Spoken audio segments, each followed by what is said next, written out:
रह रहा था, आज आखिरकार बाहर निकला। उसने दरवाजे पर पड़े एक बेघर व्यक्ति की लाश को देखा।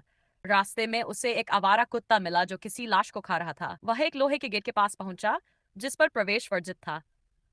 वह कुशलता से रस्सी का इस्तेमाल करके दूसरी ओर निकल गया। वह भीड़ में शामिल हो गया। वहां के लोग बहुत अजीब थे। वे सब खून देकर खाने के बदले में कुछ पा रहे थे। तभी छत पर मौजूद वैम्पायर सैनिकों ने अचानक चिल्लाना शुरू किया।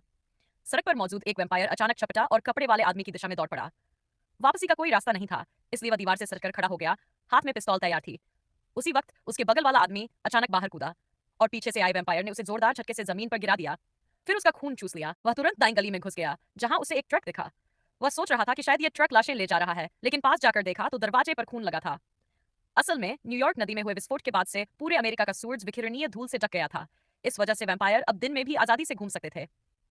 ब्लड ग्रुप नाम का एक संगठन इंसानों पर नियंत्रण रखता था और एक साझेदारी का ढांचा बनाया गया था। लोग रोजाना खून दान करते थे और बदले में खाना, दवा और जरूरी चीजें मिलती थी। लेकिन असलियत में इंसान वैम्पायर के आतंक में जी रहे थे। जरा सी गलती किसी की मौत का कारण बन सकती थी। जहां दमन होता है वहां प्रतिरोध भी होता है। काले बाजार के लोग वैम्पायर शासन से नाखुश थे। वे किसी तरह जीवित रहने का सामान जुटाते थे। यहीं से कपड़े वाला आदमी अपना खाना भी पाता था। एक दिन उसे एक काम मिला। एक बीमार महिला का इलाज करना था। इनाम में एक बोतल विस्की। वह बोतल मिली ही थी कि अचानक बहुत सारे वैम्पायरों ने ब्लैक मार्केट पर हमला कर दिया। सबने हथियार उठाकर जवाबी हमला किया, लेकिन अंततः चारों तरफ के लोग मारे गए और उसे पकड़कर ट्रक में डाल दिया गया। रास्ते में घात लगाकर हमला हुआ, ट्रक उड़ गया, सभी मारे गए, बस कपड़े वाला आदमी बच गया। उसे पास में धुंध से घायल पड़ा एक आदमी मिला। उसी से उसे पता चला कि यह विस्फोट उसी आदमी और उसकी बहन एली की योजना थी। एली ने उससे अपने भाई की देखभाल करने को कहा। वह मान गया। बदले में उसने कुछ खाने का सामान ले लिया। एली और उसके साथी वैम्पायरों से लड़ने वाला एक गुप्त संगठन थे। कुछ दिनों बाद संगठन का एक सदस्य लौटा।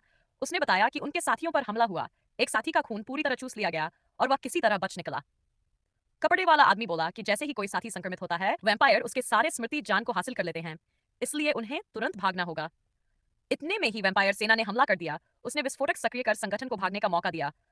रात में एली आई। उसने उसे संगठन में शामिल होने को कहा, लेकिन उसने कहा कि बमबारी बहुत आदिम तरीका है। क्यों ना हम खून के ट्रक में जहर मिला दें। ऐसे बिना शोर शराबे के हजारों वैम्पायर मारे जा सकते हैं। उसकी यही योजना आगे याबो और लूटा को बचाने में अहम भूमिका निभाने वाली थी। 3 महीने पहले जब लूटा और याबो घर लौट रहे थे, उन पर वैम्पायरों ने हमला किया। कई लोग पकड़े गए। याबो ने उसे शैडो ऑफ लाइट नाम की किताब बाहर ले जाने को कहा। उसमें दुनिया को बचाने का तरीका था। लूटा ने जोखिम उठाकर किताब निकाली, लेकिन पकड़ा गया। उसने किताब छिपा दी और खुद कैद हो गया।